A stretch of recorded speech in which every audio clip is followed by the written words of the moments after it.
Hello friends, welcome back to Mansi study channel. दोस्तों, आज है 8 मई 2024 और 8 मई 2024 से रिलेटेड करंट अफेयर्स के जितने भी क्वेश्चन बन सकते हैं आज की क्लास में सारे क्वेश्चन को कवर करेंगे और हर क्वेश्चन से रिलेटेड इंपॉर्टेंट पॉइंट भी मैं आपको बताऊंगी। तो आप लोग पूरा क्लास बहुत ध्यान से देखिएगा। और दोस्तों, ये क्लास आपकी मॉर्निंग सुबह 7 AM पे डेली लाइव आती है। आप सभी लोग सुबह 7 बजे इस क्लास के लिए तैयार रहा करिए। इससे आपकी तैयारी करंट अफेयर्स में बेहतर होने वाली है और आगे आने वाले सभी एग्जाम में आप लोग करंट अफेयर्स से रिलेटेड जितने भी टाइप के क्वेश्चन एग्जाम हॉल में पूछे जाते हैं, आप उन सभी टाइप के क्वेश्चन का आंसर बहुत इजीली दे पाएंगे। तो चलिए देरी ना करते हुए आज के पहले क्वेश्चन पर आते हैं। आज का पहला क्वेश्चन लिखा है, मई 2024 में भारत और नाइजीरिया द्विपक्षीय आर्थिक संबंधों को मजबूत करने के लिए स्थानीय मुद्रा निपटान प्रणाली समझौते के शीघ्र निष्कर्ष पर सहमत हुए हैं। नाइजीरिया देश किस महाद्वीप में स्थित है? इन May 2024 India and Nigeria agreed to an early conclusions of the local currency settlement system agreement to strengthen bilateral economic ties. Which continent is the country of Nigeria located in? First option है Europe, second option है Asia, third option है Africa या fourth option है उत्तरी America.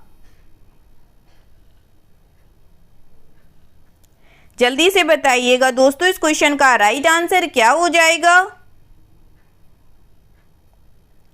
इस question का जो right answer हो जाएगा फ्रेंड्स, वह है हमारा ऑप्शन नंबर सी, अफ्रीका। चलिए इससे रिलेटेड इंपॉर्टेंट पॉइंटों को पढ़ते हैं। भारत और नाइजीरिया द्विपक्षीय आर्थिक संबंधों को मजबूत करने के लिए स्थानीय मुद्रा निपटान प्रणाली समझौते को शीघ्र संपन्न करने पर सहमत हुए हैं। स्थानीय मुद्रा निपटान प्रणाली के तहत व्यापार का निपटान भारत की स्थानीय मुद्रा और नाइजीरियाई स्थानीय मुद्रा नाइजीरियाई नायरा में किया जाएगा। नाइजीरिया के अबूजा में आयोजित भारत नाइजीरिया संयुक्त व्यापार समिति के दूसरे सत्र में यह निर्णय लिया गया। ठीक है दोस्तों, चलिए आगे बढ़ते हैं और नेक्स्ट क्वेश्चन देखते हैं। नेक्स्ट क्वेश्चन लिखा है फ्रेंड्स, कैबिनेट की नियुक्ति समिति ने 4 वर्षों के लिए जीएसटी अपीलीय न्यायाधिकरण के अध्यक्ष के रूप में किसकी नियुक्ति को मंजूरी दे दी है? The appointment committee of cabinet has approved the appointment of as president GST appellate tribunal for 4 years. First option है संजय कुमार मिश्रा, सेकेंड ऑप्शन है अरिदम बागची, थर्ड ऑप्शन है इंद्रमणि पांडे, फोर्थ ऑप्शन है तनु सिंह।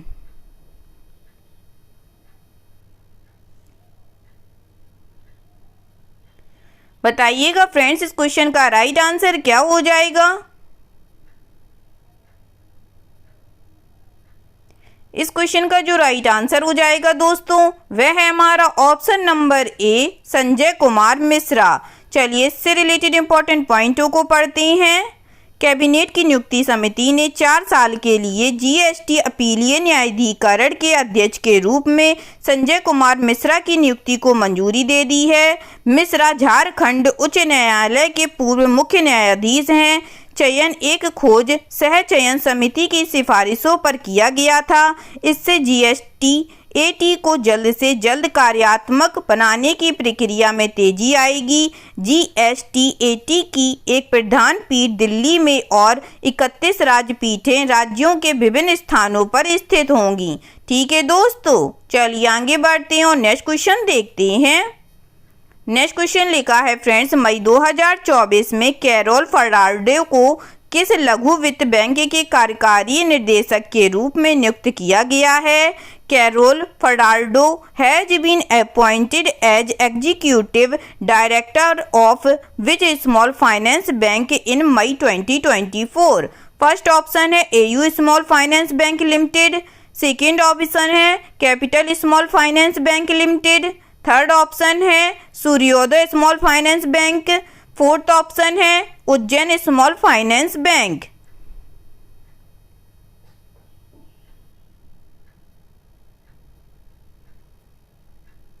बताइएगा फ्रेंड्स, मई 2024 में कैरोल फर्नांडो को किस लघु वित्त बैंक के कार्यकारी निर्देशक के रूप में नियुक्त किया गया है? इस क्वेश्चन का जो राइट आंसर हो जाएगा फ्रेंड्स, वह है हमारा option number D, Ujjivan small finance Bank limited के साथ। चलिए इससे रिलेटेड इंपॉर्टेंट पॉइंटों को पढ़ते हैं। उज्जीवन स्मॉल फाइनेंस बैंक ने 1 मई से 3 साल के लिए कैरोल फर्नांडो को कार्यकारी निर्देशक नियुक्त किया है। सुश्री फर्नांडो बैंक की स्थापना के समय से ही उसके साथ हैं और उन्होंने मुख्य मानव संसाधन अधिकारी, संचालन और सेवा गुणवत्ता प्रमुख और मुख्य व्यवसाय अधिकारी सहित विभिन्न प्रमुख पदों पर कार्य किया है। फर्नांडो के पास खुदरा बैंकिंग और गैर बैंकिंग वित्त कंपनी डोमेन में 29 वर्षों से अधिक का बैंकिंग अनुभव है। उन्होंने संगठन को NBFC MFI को लघु वित्त बैंक में बदलने में महत्वपूर्ण भूमिका निभाई है। ठीक है दोस्तों, चलिए आगे बढ़ते हैं और नेक्स्ट क्वेश्चन देखते हैं। नेक्स्ट क्वेश्चन लिखा है फ्रेंड्स, मई 2024 में नियो बैंकिंग स्टार्टअप FI ने भारतीय रिजर्व बैंक से एक गैर बैंकिंग वित्त कंपनी लाइसेंस प्राप्त किया है। FI की स्थापना किस वर्ष में हुई थी? In May 2024, new banking startup FI has secured a non-banking finance company license from the Reserve Bank of India. In which year FI was established? First option है 2023 में, सेकेंड ऑप्शन है 2022 में, थर्ड ऑप्शन है 2019 में या fourth option है 2020 में।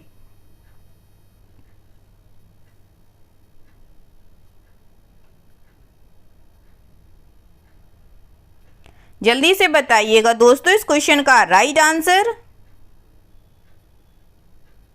इस क्वेश्चन का जो राइट आंसर हो जाएगा फ्रेंड्स, वह है हमारा ऑप्शन नंबर सी, 2019 में। चलिए इससे रिलेटेड इंपॉर्टेंट पॉइंटों को पढ़ते हैं। पीक एक्सवी और टेमासेक जैसे निवेशकों द्वारा समर्थित नियो बैंकिंग स्टार्टअप FI ने भारतीय रिजर्व बैंक से एक गैर बैंकिंग वित्त कंपनी लाइसेंस प्राप्त किया है, जो इसे अपनी पुस्तकों से ऋण प्रदान करने में सक्षम बनाता है। इसके साथ FI जुपिटर, ग्रो और क्रेड जैसी कंपनियों में शामिल हो गया है, जो या तो नया लाइसेंस प्राप्त करके या किसी अन्य NBFC का अधिग्रहण करके ऋण देने के व्यवसाय में शामिल हो गए हैं।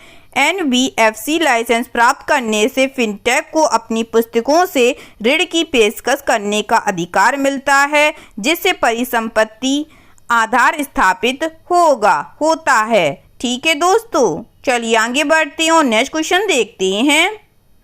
नेक्स्ट क्वेश्चन लिखा है फ्रेंड्स, आर्थिक सहयोग और विकास संगठन ने 2024-25 के लिए भारत के लिए अपने विकास पूर्वानुमान को 40 आधार अंक बढ़ाकर कितना प्रतिशत कर दिया है? The organisation for economic cooperation and development has raised its growth forecast for India by 40 basic points to how much percent for 2024 to 2025?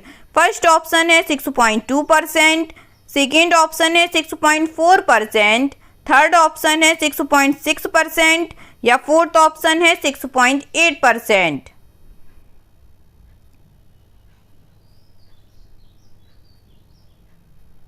बताइएगा फ्रेंड्स इस क्वेश्चन का राइट आंसर क्या हो जाएगा। इस क्वेश्चन का जो राइट आंसर हो जाएगा फ्रेंड्स, वह है हमारा ऑप्शन नंबर सी, 6.6%। चलिए इससे रिलेटेड इंपॉर्टेंट पॉइंटों को पढ़ते हैं।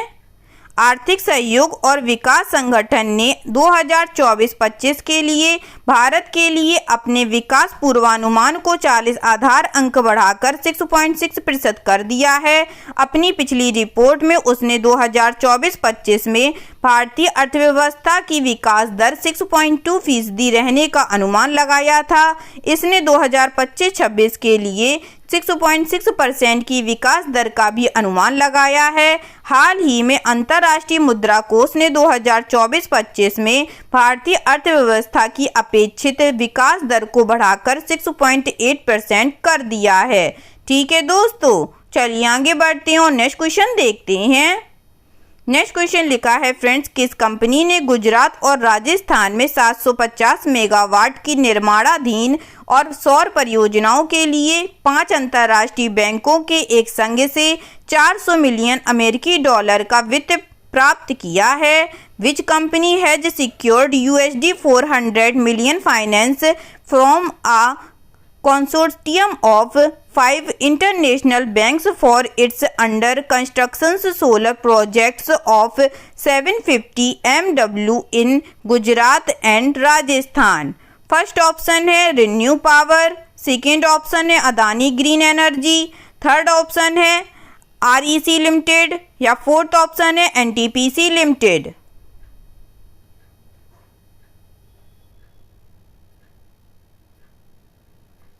बताइएगा फ्रेंड्स, किस कंपनी ने गुजरात और राजस्थान में 750 मेगावाट की निर्माणाधीन सौर परियोजनाओं के लिए 5 अंतर्राष्ट्रीय बैंकों के एक संघ से 400 मिलियन अमेरिकी डॉलर का वित्त प्राप्त किया है?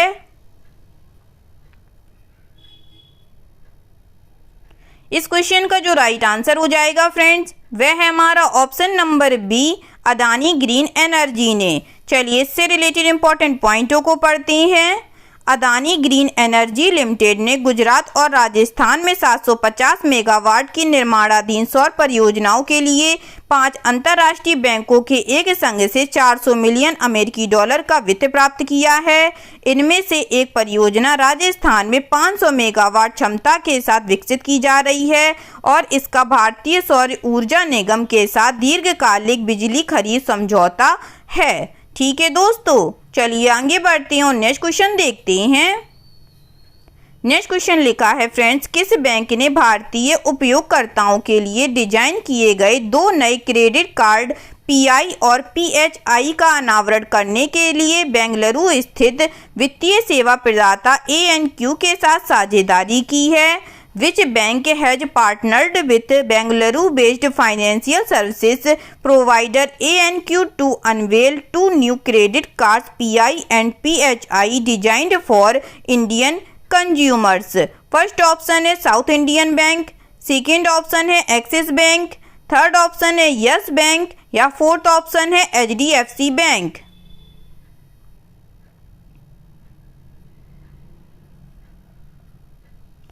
बताइएगा फ्रेंड्स, इस क्वेश्चन का राइट आंसर क्या हो जाएगा? इस क्वेश्चन का जो राइट आंसर हो जाएगा दोस्तों, वह है हमारा option number C, yes bank. चलिए इससे रिलेटेड इंपॉर्टेंट पॉइंटों को देखते हैं। यस बैंक ने भारतीय उपयोगकर्ताओं के लिए डिजाइन किए गए 2 नए क्रेडिट कार्ड पेश करने के लिए बेंगलुरु स्थित वित्तीय सेवा प्रदाता ANQ के साथ साझेदारी की है। PI और PHI सह ब्रांडेड कार्ड का लक्ष्य अद्वितीय सुविधाएं और लाभ प्रदान करना है। ठीक है दोस्तों, चलिए आगे बढ़ते हैं और नेक्स्ट क्वेश्चन देखते हैं। नेक्स्ट क्वेश्चन लिखा है फ्रेंड्स, किस बीमा कंपनी ने अपने नवीनतम अभियान नो झंझट लाइफ इंश्योरेंस फटाफट का अनावरण किया है? Which insurance company has unveiled its latest campaign no झंझट लाइफ इंश्योरेंस फटाफट? फर्स्ट ऑप्शन है Bajaj allianz insurance, second option है Bhartiya AXA insurance, third option है SBI लाइफ इंश्योरेंस या फोर्थ ऑप्शन है HDFC लाइफ इंश्योरेंस।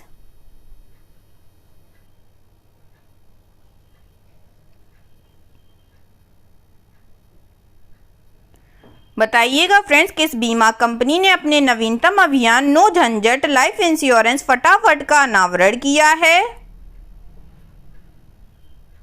इस क्वेश्चन का जो राइट आंसर हो जाएगा फ्रेंड्स, वह है हमारा option number D, HDFC life insurance ने। चलिए इससे रिलेटेड इंपॉर्टेंट पॉइंटों को पढ़ते हैं। भारत में अग्रणी बीमा कंपनी HDFC लाइफ ने अपने नवीनतम अभियान नो झंझट लाइफ इंश्योरेंस फटाफट का अनावरण किया है। यह अभियान आज की तेज तर्रार दुनिया के लिए तैयार एक सहज और तेज जीवन बीमा खरीदारी अनुभव का वादा करता है। जैसे ही अभियान का नायक जीवन की चुनौतियों का सामना करता है, प्रत्येक दृश्य HDFC लाइफ के ऑनलाइन चैनल के माध्यम से बीमा खरीदने की सादगी के एक आकर्षक आदर्श के रूप में कार्य करता है। ठीक है दोस्तों, चलिए आगे बढ़ते हैं और नेक्स्ट क्वेश्चन देखते हैं। नेक्स्ट क्वेश्चन लिखा है फ्रेंड्स, भारतीय रिजर्व बैंक ने 3 साल के लिए किस बैंक के अंशकालिक अध्यक्ष के रूप में अतनु चक्रवर्ती की पुनः नियुक्ति को मंजूरी दे दी है? The Reserve Bank of India has approved the reappointment of Atanu Chakraborty as part time chairman of which bank for 3 years? First option है South Indian Bank, second option है एक्सिस बैंक, थर्ड ऑप्शन है यस बैंक या fourth option है HDFC bank.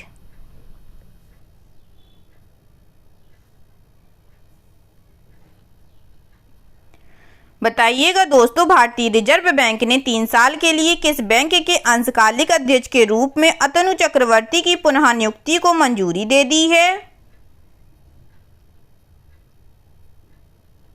इस question का जो right answer हो जाएगा फ्रेंड्स, वह है हमारा option number D, HDFC bank ने। चलिए इससे रिलेटेड इंपॉर्टेंट पॉइंटों को पढ़ते हैं। भारतीय रिजर्व बैंक ने 5 मई से 3 साल के लिए HDFC बैंक के अंशकालिक अध्यक्ष के रूप में अतनु चक्रवर्ती की पुनः नियुक्ति को मंजूरी दे दी है। चक्रवर्ती मई 2021 से बैंक के अंशकालिक अध्यक्ष और स्वतंत्र निर्देशक हैं। उन्होंने गुजरात कैडर में भारतीय प्रशासनिक सेवा के सदस्य के रूप में 35 वर्षों तक भारत सरकार की सेवा की। वह अप्रैल 2020 में वित्त मंत्रालय आर्थिक मामलों के विभाग में भारत सरकार के सचिव के रूप में सेवानिवृत्त हुए। ठीक है दोस्तों, चलिए आगे बढ़ते हैं और आज का लास्ट क्वेश्चन देखते हैं। आज का लास्ट क्वेश्चन लिखा है फ्रेंड्स, 5 वर्षों के लिए रेमंड के MD के रूप में किसे नियुक्त किया गया है? Who has been appointed as MD of Raymond for 5 years? First option है राजेंद्र प्रसाद गोयल, सेकेंड ऑप्शन है मनीष प्रसाद, थर्ड ऑप्शन है प्रमोद शर्मा या फोर्थ ऑप्शन है गौतम हरीश सिंघानिया।